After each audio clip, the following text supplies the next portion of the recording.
আসসালামু আলাইকুম। সংবাদে আপনাদের সবাইকে স্বাগতম জানাচ্ছি আমি নুসরাত। শুরুতেই সংবাদ শিরোনাম। গাজায় ফের ইসরায়েলের বিমান হামলা, গুলিবর্ষণ, হুমকিতে যুদ্ধবিরতি চুক্তি। এদিকে গাজায় ইসরায়েলি হামলা অব্যাহত, ইসরায়েলের উপর পদক্ষেপ নেবে যুক্তরাষ্ট্র। সর্বশেষ থাকছে, ইরানের পাশে দাঁড়ালো প্রতিবেশী আরব দেশ, নিরাপত্তা নিশ্চিতের প্রতিশ্রুতি। শুনছিলেন সংবাদ শিরোনাম, এখন বিস্তারিত। তার আগে ছোট একটি আবেদন। আপনার হৃদয় যদি ফিলিস্তিনি শিশুর জন্য সত্যিই কাঁদে, তাহলে নিচে কমেন্টে জানান গাজার শিশুরা যেন বাঁচে। একটি কমেন্ট, একটি শেয়ার হয়তো পৌঁছে দেবে বিশ্বের কাছে তাদের আর্তনাদ। আর যদি মানবতার কণ্ঠস্বরকে বাঁচিয়ে রাখতে চান, তাহলে এখনই সাবস্ক্রাইব করুন আমাদের চ্যানেল। কারণ আপনার সাবস্ক্রাইব মানে সত্যের পাশে দাঁড়ানো, আপনার কমেন্ট মানে যুদ্ধ নয়, শান্তির দাবি। সাবস্ক্রাইব করে সক্রিয় থাকুন গাজা, সিরিয়া, ইয়েমেন কিংবা যে কোনো নিপীড়িত মানুষের পাশে আমরা একসাথে। বিশ্বব্যাপী চাপর তালে ইসরায়েলের বিমান হামলা ও গুলিবর্ষণে পরিস্থিতি জটিল হয়েছে। মঙ্গলবার ২১ অক্টোবর স্থানীয় সময় ভোরে আল শাফ এলাকায় পরপর দুটি ভয়াবহ বিমান হামলায় কেঁপে ওঠে পুরো গাজা সিটি। ফিলিস্তিনি সিভিল ডিফেন্সের বরাতে আল জাজিরা জানায়, ওই হামলায় অন্তত ৪ জন নিহত হয়েছেন, যাদের মধ্যে একজন মহিলা ও ২ শিশু রয়েছে।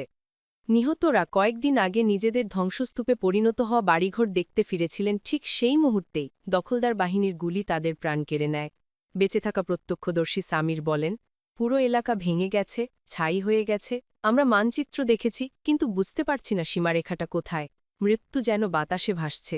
ইসরায়েলের পক্ষ থেকে অবশ্য প্রচলিত অজুহাতই শোনা গেছে। তারা দাবি করেছে, যুদ্ধবিরতির সীমারেখা অতিক্রম করে কিছু যোদ্ধা এগিয়ে আসছিল, আমরা আত্মরক্ষার জন্য গুলি চালিয়েছি। কিন্তু এই হলুদ সীমারেখা নিয়েই এখন বড় বিতর্ক। ট্রাম্প প্রশাসনের প্রকাশিত মানচিত্রে যে লাইন টানা হয়েছিল, বাস্তবে সেটি এখন মানুষের রক্তে রঞ্জিত এক বিভীষিকার রেখা। মার্কিন যুক্তরাষ্ট্রের মধ্যস্থতায় ঘোষিত যুদ্ধবিরতি কার্যকর হয়েছিল মাত্র ১১ দিন আগে, ১০ অক্টোবর। কিন্তু সেই চুক্তির পর থেকে গাজায় শান্তি আর ফেরেনি।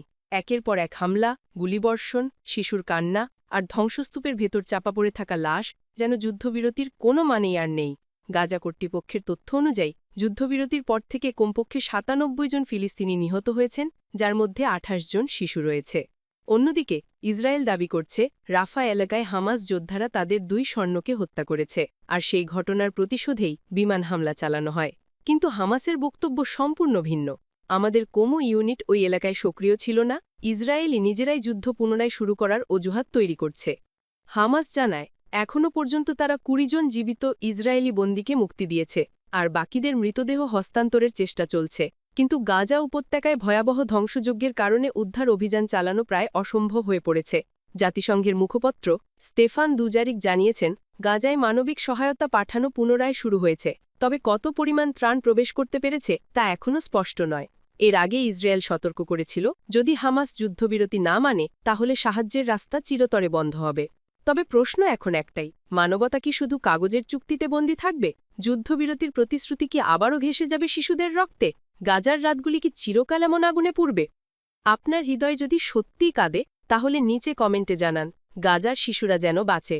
একটা কমেন্ট, একটা শেয়ার হয়তো পৌঁছে দেবে বিশ্বের কাছে তাদের আর্তনাদ।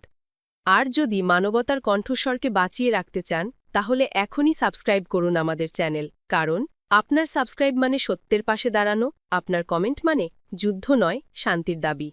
সাবস্ক্রাইব করে সক্রিয় থাকুন গাজা, সিরিয়া, ইয়েমেন কিংবা যে কোনো নিপীড়িত মানুষের পাশে আমরা একসাথে। এদিকে গাজায় ইসরায়েলি হামলা অব্যাহত, ইসরায়েলের উপর পদক্ষেপ নেবে যুক্তরাষ্ট্র।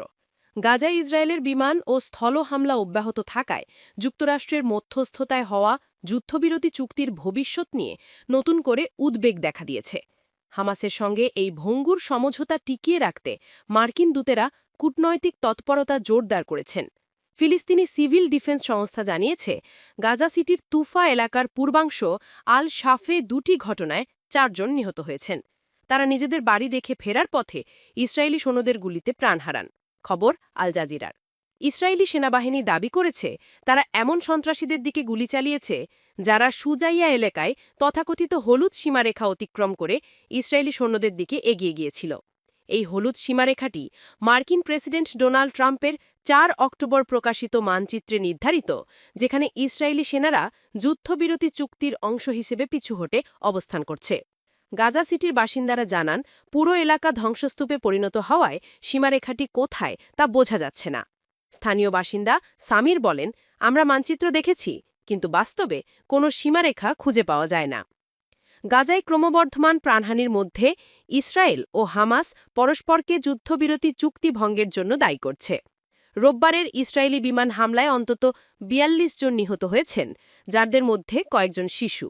ইসরায়েল দাবি করেছে, হামাস যোদ্ধারা রাফা এলাকায় তাদের ২ সৈন্যকে হত্যা করায় এটি প্রতিশোধমূলক হামলা। তবে হামাস এই অভিযোগ অস্বীকার করে বলেছে, ইসরায়েল নিয়ন্ত্রিত এলাকাগুলিতে তাদের কোনো ইউনিটের সঙ্গে যোগাযোগ নেই এবং ওই ঘটনার সঙ্গে তাদের কোনো সম্পৃক্ততাও নেই। তারা অভিযোগ করেছে, ইসরায়েল অজুহাত তৈরি করে যুদ্ধ পুনরায় শুরু করতে চাইছে। এদিকে রেড ক্রস হামাসের কাছ থেকে আরও এক ইসরায়েলি বন্দির লাশ গ্রহণ করে সেনাবাহিনীর কাছে হস্তান্তর করেছে। রোববার ইসরায়েল মানবিক সহায়তা বন্ধের হুমকি দিলেও পরে জানায়, যুদ্ধবিরতি বাস্তবায়ন আবার শুরু করা হয়েছে। তবে জাতিসংঘের মুখপাত্র স্টিফান দুজারিক বলেন, গাজায় সাহায্য পৌঁছানো এখনও বাধাগ্রস্ত হচ্ছে। আল জাজিরার প্রতিবেদক তারেক আবু আজ্জুম বলেন, গাজায় প্রবেশের পথে একাধিক চেকপোস্ট সাহায্যবাহী ট্র্যাকগুলোকে আটকে রেখেছে, ফলে খাদ্য ও ঔষধ সরবরাহ বন্ধ হয়ে আছে। অবিরত সংহিতার মধ্যে সোমবার প্রেসিডেন্ট ট্রাম্পের দূত স্টিভ উইটকফ ও জামাতা জারেড কুশনার ইসরায়েল পৌঁছে প্রধানমন্ত্রী বেঞ্জামিন নেতানিয়াহুর সঙ্গে বৈঠক করেছেন। আগামী মঙ্গলবার মার্কিন ভাইস প্রেসিডেন্ট জেডি ভ্যান্স ও তার স্ত্রী উষা ভ্যান্স ইসরায়েল সফরে যাবেন।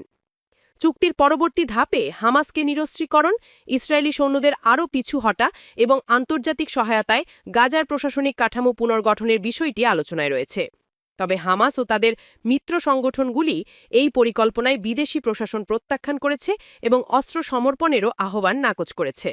প্রেসিডেন্ট ট্রাম্প বলেন, হামাসের ভেতরে কিছু বিদ্রোহী উপাদান রয়েছে যা সংগঠনের নেতাদের ঠিক করতে হবে।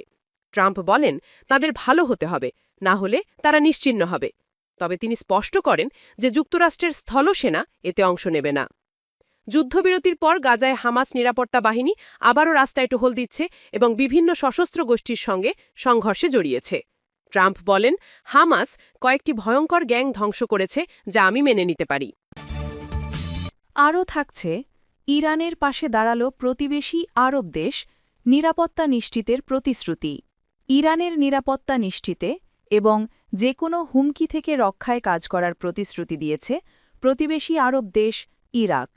দেশটি জানিয়েছে, তারা ইরান ও প্রতিবেশীদের হুমকির জন্য তাদের ভূমি ও আকাশসীমা ব্যবহার করতে দেবে না।